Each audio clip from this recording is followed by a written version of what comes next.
Саралап қаралатын болсақ, осы 22-25 жылдың аралығында жалпы ұлттық құрылтайлардың мүшелерімен осы айтылған ұсыныстар өте көп, бірақ соның ішінде сараланып қоғамдық талқыға шыққаны 300-ден астам, яғни 400-ге жуық ұсыныс болды.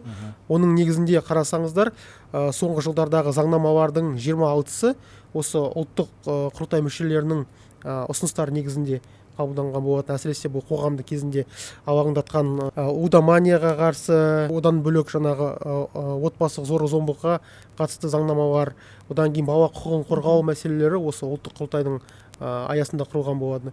Енді бұл қоғамдық маңызды.